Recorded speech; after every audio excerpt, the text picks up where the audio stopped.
Pearl Bailey's sudden death was more tragic than people know. Bailey had traveled to Philadelphia so that she could go in for a routine knee surgery. When it was over, she returned to her hotel room to recover, not knowing that something had gone horribly wrong. Pearl Bailey was a tough woman to put in a box. She was a fantastic singer, but she was also a dancer, actor, humorist, humanitarian, and even with all that going on, she still had time for a scandal-filled personal life. When it comes to this legend, there's a lot more than meets the eye. Pearl May Bailey's birth in 1918 in Newport, Virginia, came as a surprise to her Pentecostal preacher dad and homemaker mom. They had been certain they were having a boy, so much so that they were fixed on the name Dick. They were so attached to that they even called Bailey Dickie for most of her childhood. The Bailey family moved to Washington, D.C. when Pearl was 4. There, her father led one of the largest congregations in the city. Pearl observed and joined in as the people around sang joyful gospel songs and danced exuberantly, but that wasn't the only thing she noticed. With all that fun came the enthusiastic emptying of pockets. Not only did Pearl find a sense of rhythm and appreciation for music, she also realized that it could be quite lucrative. But although Sundays were filled with joy at the church, the same could not be said of her home life. Sunday was the biggest day of the week in the Bailey family, but it wasn't because of the weekly service. Behind the scenes, her family was falling apart. Bailey's parents fought like cats and dogs, and one week, Pearl's mother decided she'd had enough. Not only did she pack up the kids and leave her husband, but she also took them all the way to Philadelphia. While Pearl's mom remarried, it was no happily ever after. The family struggled, and each kid had to help out in their own way, including a teenaged Pearl. But unlike most teens, she wasn't exactly out there delivering papers. At just 15, Pearl was out there working as a cleaner for rich white families in well-to-do areas of Philadelphia. Exhausted from work and school, she knew there had to be a better way. Her brother, Willie, had actually found one. He'd been performing as a tap dancer with more established artists, and hey, after all, Pearl had great sense of rhythm she learned at church. When Bailey entered an amateur competition, she surprised not only herself, but the audience too. When she performed the song Poor Butterfly, she left the audience stunned. She won the competition and even signed with the club for a full 2 weeks of performances. Despite this triumph, she was in for a brutal disappointment. After 2 weeks of jaw-dropping performances, the club suddenly went bust. Pearl wasn't only jobless, they had never paid her. There was a lesson learned, and considering how seedy the performing world at the time was, she'd need all the street smarts she could muster. Despite this setback, given her talents, Bailey knew that she didn't have to go back to cleaning houses to make a living.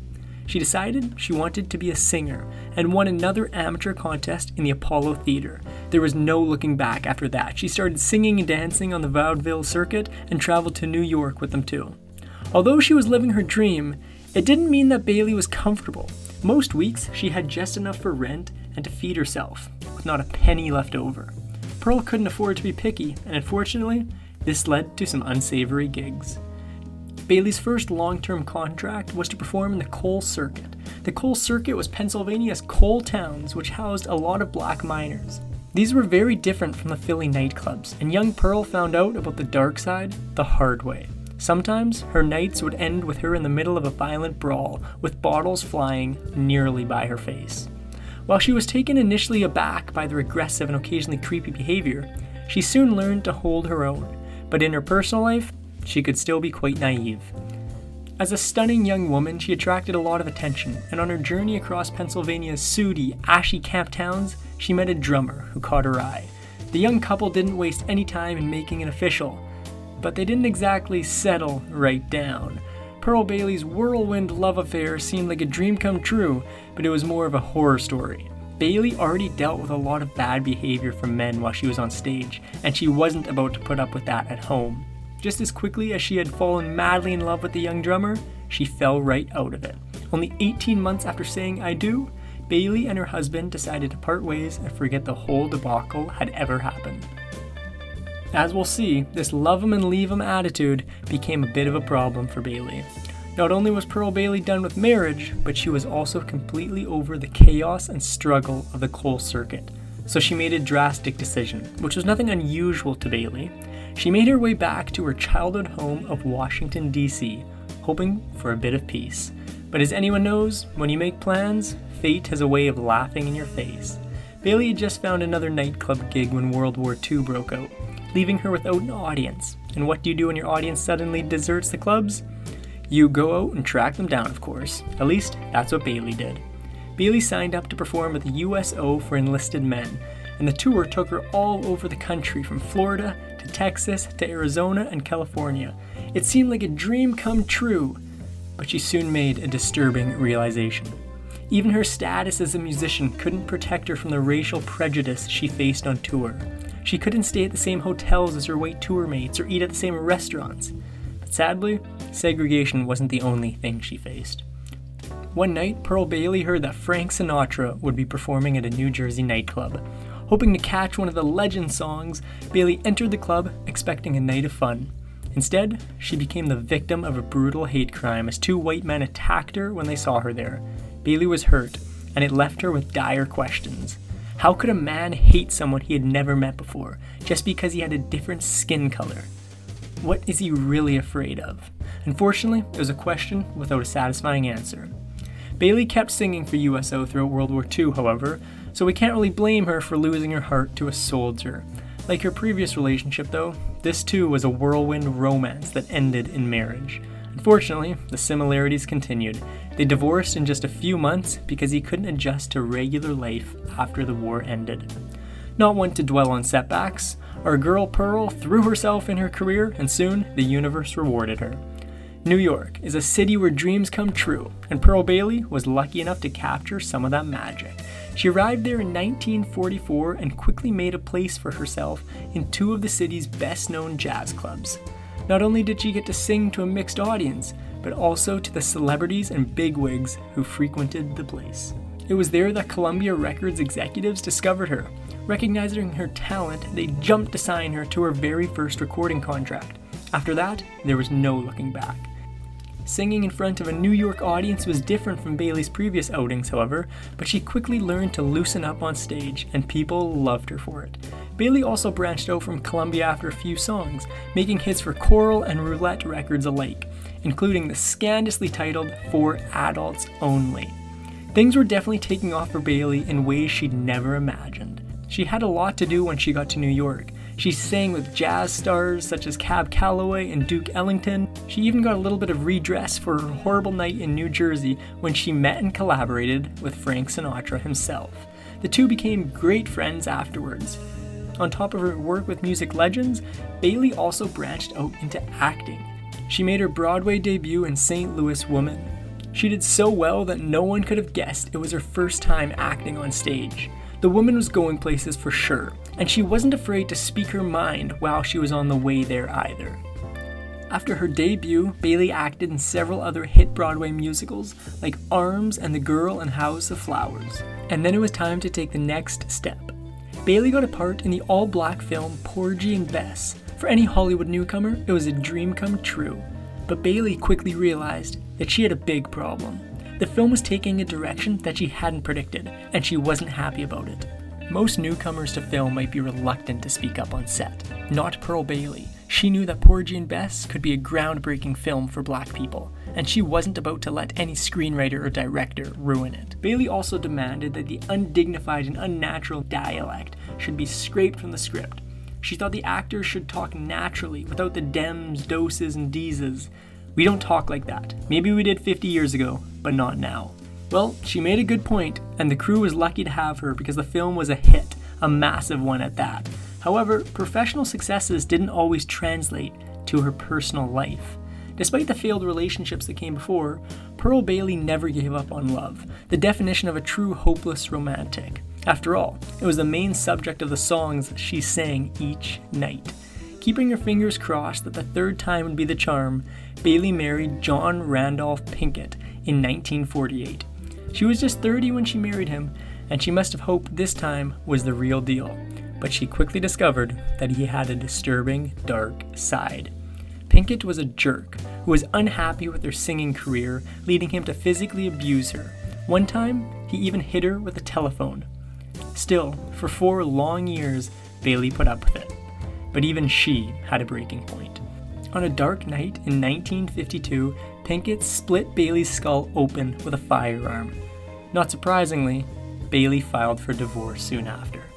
Thankfully, despite her turbulent personal life, her career hadn't suffered, and luckily, Bailey's patience and her belief that she'd find her true love would soon pay off. She was about to meet the love of her life, the one who'd help her forget all the terrible men she encountered until then. Bailey had kissed a lot of frogs to find her prince, but she had finally found him in 1952, not long after her previous divorce. Louis Bellson was a drummer and band leader who worked with Duke Ellington. He was crazy about Bailey, and she was clearly ready to find love. Perhaps it was an unconscious decision, but this time she chose to go out with a man who was different from the previous ones she'd been with. Not only was Bailey's latest love 6 years younger than her, but he was also white. Now this may not seem like a big deal now, but it was a huge controversy back in 1952. When the press printed some snide remarks about them, Bailey's reply was unforgettable. She brushed it off, saying, "There is only one race, the human race." Sadly, Belson's own dad was against the marriage, and the reason he gave was absolutely horrifying. Belson's dad apparently sent Bailey a strongly worded letter discouraging her from going through with the wedding because he was in no mood to have a colored granddaughter. Luckily, Bailey was able to ignore his negativity and focus on her love. Belson's and Bailey's moms totally had their kids' back, so that was a plus, and they made it official. Soon after, they bought a home in California and named it Apple Valley Ranch before he left Duke Ellington's band and became her music director. Everything was going well. She became the toast of Washington, D.C.'s social scene, singing for politicians and policymakers. She even got an invitation for President Eisenhower's second inauguration. But still, the same old problems Bailey had faced before soon came back to haunt her. Not everyone felt impressed by Bailey's success in the Capitol. Several reporters and journalists criticized her for her association with a government that was painfully slow in empowering the nation's black population. They claimed that her loyalties were suspect, since she wasn't part of a civil rights group and hadn't joined any marches for integration.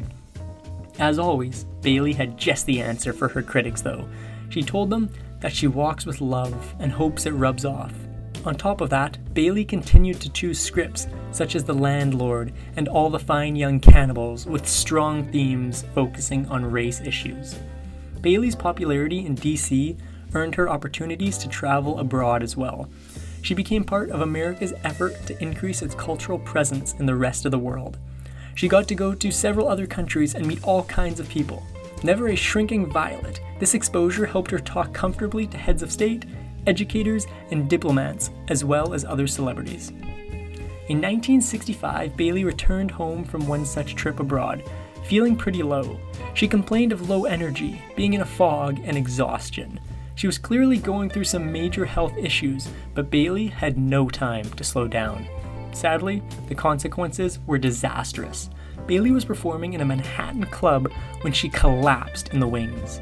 An ordinary person would rush to the hospital, but Bailey revived enough to perform for another hour, against her doctor's advice. It was a dire mistake. She ended up being hospitalized 5 times that year, twice because of previous heart seizures. Doctors put her on bed rest for 3 weeks and insisted she had to lighten her workload, but Bailey was no ordinary patient. Of course, it was while she was laid up in bed that she discovered another thing she was good at: writing. Bailey had been planning on writing an autobiography for a while. The 3 weeks in bed gave her ample time to start writing a rough draft for it. She also discovered that she enjoyed writing poetry, and while she didn't complete it immediately, the 3 weeks of focusing on writing gave her enough material to publish The Raw Pearl in 1968. However, when those 3 weeks of confinement were up, Bailey basically jumped out of bed and forgot all about writing for the time being. Perhaps her time off had re-energized her. Bailey's comeback was an amazing surprise. It resulted in her biggest hit yet. She played Dolly Gallagher Levi, a woman on the hunt for a husband in Hello, Dolly. Her old friend Cab Calloway was her co-star in this Broadway musical, and the play opened to a full house night after night for one simple reason: Bailey was excellent as Dolly. So much so that a critic claimed the audience would have elected her governor if she'd only named the state. Needless to say, everyone loved Bailey as Dolly. She went on extensive tours to perform the play, and she even won a Tony for her performance. Bailey's big opportunities just kept coming. She got her own show on television once she stopped touring with Dolly. She hosted the Pearl Bailey Show on the ABC network and interviewed many famous celebrities, including Bing Crosby and Louis Armstrong. Bailey had cemented herself not only as a multi-medium star, but also as a show business legend. In 1970, President Richard Nixon named Pearl Bailey America's Ambassador of Love. Despite the continued success, Bailey was still battling with some health scares behind the scenes. While in Denver in 1974, she collapsed again in her hotel room. The staff rushed her to the hospital, where she discovered that the combined effects of exhaustion and high altitude had knocked her out. Bailey got back on her feet though, as she always did, but few knew that she was hiding a dire secret. As Bailey later revealed, her heart problems were so bad that during one of her episodes, she technically died for a few seconds. While she bounced back, it became clear that she wouldn't be able to keep up the breakneck pace forever. As the years wore on, Bailey and Belson's passionate flame never dimmed. They adopted a son, Tony, soon after their marriage, and had a daughter whom they named Dee Dee in 1960. Having a happy family and a successful career, most would celebrate. Bailey, however, was not content and decided she wanted to get a college degree as well, and so she did, graduating from Georgetown University with a degree in theology in 1985. She even made it on the dean's list. At age 67, Bailey proved that there's nothing you cannot do if you put your mind to it. As we all know, it wasn't just college where Bailey won accolades. She won a Screen Actors Guild Lifetime Achievement Award, the USO named her USO's Woman of the Year in 1969, and she even won a bronze medallion in 1968, which was the highest award a civilian could get in New York City. Bailey also worked alongside Barbara Bush on a US literacy campaign. She would address young people and talk to them about the importance of committing to a cause and contributing to it. That's what she believed in wholeheartedly. I have a go-for-it attitude about education, about life, about everything. My religion is action. You can't spend your life waiting around. You go for it. A mindset that many could learn from. Unfortunately, you cannot continue to go, go, go when your health catches up with you. And that's exactly what happened. After a number of health scares throughout the 70s, Bailey had always bounced back. But you can't cheat time forever. She began experiencing knee problems in the 80s, and in August of 1990, Bailey went in for routine knee surgery. Bailey's surgery took place in Philadelphia, and she had a hotel room booked for her family to stay while she recovered. The surgery had gone well, and the doctors had told Bailey that she could leave. She packed up and went to the hotel room to recuperate, not knowing that something had gone horribly wrong. The stress from the surgery had likely exacerbated Bailey's ongoing heart problems. On August 17, 1990, she died suddenly in the hotel room where she was supposed to be recuperating from surgery. Her family and friends were both shocked and devastated. Pearl Bailey, a legend of the stage and screen, was gone at age 72. A sudden death is always very hard for the family. Bailey left behind a grieving husband of 38 years and her two kids, Tony and Dee Dee. Belson took her passing very hard, and he said he'd lost his best friend.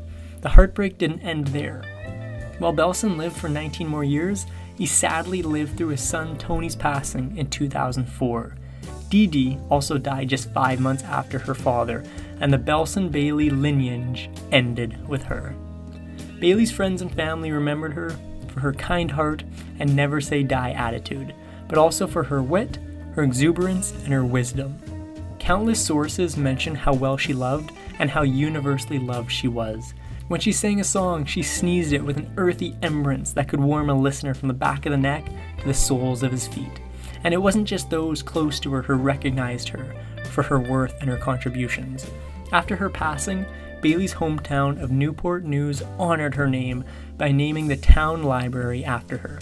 In 2018, on what would have been her 100th birthday, the library unveiled a mural of its namesake. But that's not all. The popular TV show American Dad features a Pearl Bailey High School, so named as a tribute to the legendary icon, and the National Museum of African American History and Culture has a Pearl Bailey dress on display. That brings us to the end of this video. If you enjoyed, don't forget to leave a like rating, subscribe for more, and we'll be back with another video very soon.